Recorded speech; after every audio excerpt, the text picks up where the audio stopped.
Most people spend their lives fighting reality. They argue with the past, resent the present, and fear the future. They wish events were different, people were kinder, circumstances were easier. This quiet resistance drains their energy and fragments their peace. Stoicism offers a radical alternative. Amor Fati, love of fate. Not passive acceptance, not forced optimism, but an active, disciplined decision to embrace everything that happens as necessary, useful, and ultimately shaping. To love your fate is to stop asking, "Why did this happen to me?" and start asking, "How is this training me?" This idea terrified the weak and empowered the strong for over 2,000 years. It forged emperors, generals, thinkers, and ordinary people into something rare. Individuals who cannot be broken by circumstance. Amor Fati is not comfort, it is power. 1. Fate is not the enemy. The Stoics believe the universe operates according to reason. Logos. Events are not random attacks on your happiness. They are part of a larger order beyond personal preference. Fate does not care about your plans. It does not negotiate. It simply unfolds. Most people resist this truth. They cling to the illusion of control over outcomes, people, and timing. When reality refuses to cooperate, they suffer twice, once from the event, and again from their resistance to it. The Stoic chooses differently.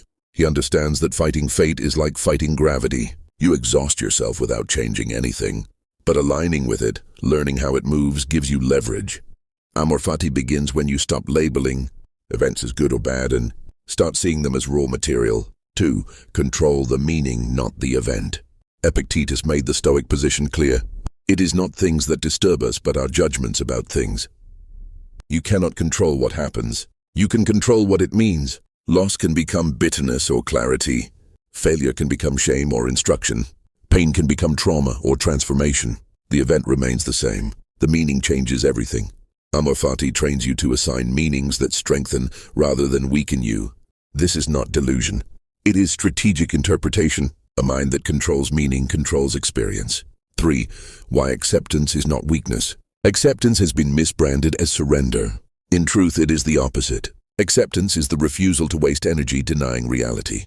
It is the moment you stop complaining and start adapting. It is the foundation of intelligent action. The strongest fighters do not rage at the terrain. They study it and adjust. Amor Fati says, "This is what I have. Now watch what I do with it." That mindset creates resilience without bitterness, a rare combination. 4. Turning obstacles into fuel. Marcus Aurelius offered one of Stoicism's most powerful ideas. The obstacle in the path becomes the path. This is Amor Fati in motion. The delay teaches patience. The rejection sharpens standards. The hardship forges endurance. Every obstacle contains instructions, but only for those willing to study instead of complain. When you love fate, you extract value from everything. Nothing is wasted. Nothing is meaningless. Think Amor Fati and emotional mastery. To love fate, you must first master your emotional reflexes. Anger says, "This shouldn't be happening." Fear says, "I won't survive this." Self-pity says, "This is unfair."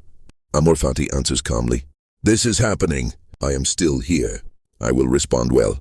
The Stoic does not suppress emotion. He interrogates it. He separates sensation from interpretation. Emotion becomes information, not command. 6. Loving fate does not mean loving pain. This distinction matters. Amor Fati does not ask you to enjoy suffering. It asks you to use it. Pain is neutral energy. It can rot you from the inside or refine you. The Stoic chooses refinement. He does not glorify hardship, but he does not fear it either. He knows that comfort never built anything enduring. 7. Amor Fati in daily life. This philosophy is not reserved for crises. Traffic delays become patience training. Criticism becomes ego reduction. Boredom becomes discipline practice. The Stoic uses everyday friction as mental weight. What weakens others strengthens him. 8. Fate, responsibility, and action. Loving fate does not mean inaction. You accept what you cannot control, so you can act powerfully where you can. The Stoics drew a hard line. Fate governs outcomes, you govern effort. Amor Fati frees you from outcome obsession and anchors you in execution. Do your best. Accept the rest.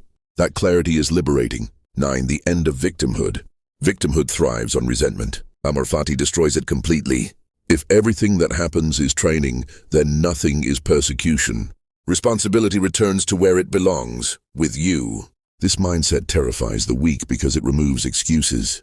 but it empowers the disciplined because it restores agency. 11. Death as the final teacher. Stoics reflected on death daily, not morbidly but soberly. Death makes fate undeniable. You do not choose how long you live. You choose how well you live. Amor Fati teaches gratitude for limited time and urgency for meaningful action. 12. Strength without bitterness. Many strong people are angry. Stoic strength is different. It is firm but calm, hard but fair, resilient without resentment. Loving fate removes the poison from hardship. 13. Modern resistance to Amor Fati. Modern culture teaches entitlement. Stoicism teaches responsibility. Where society asks, why me? Stoicism answers, why not me? That single shift changes everything. 14. Training the Amor Fati mindset. Like any discipline, it must be practiced. Negative visualization, voluntary discomfort. Daily reflection, outcome detachment. Over time, resistance fades. 15. Final reflection, loving the fire that forges you. Amor Fati is not optimism. It is realism with courage. You stop demanding life be easy and start demanding yourself be strong. Whatever happens, happens for you if you let it. Love your fate. It is shaping you.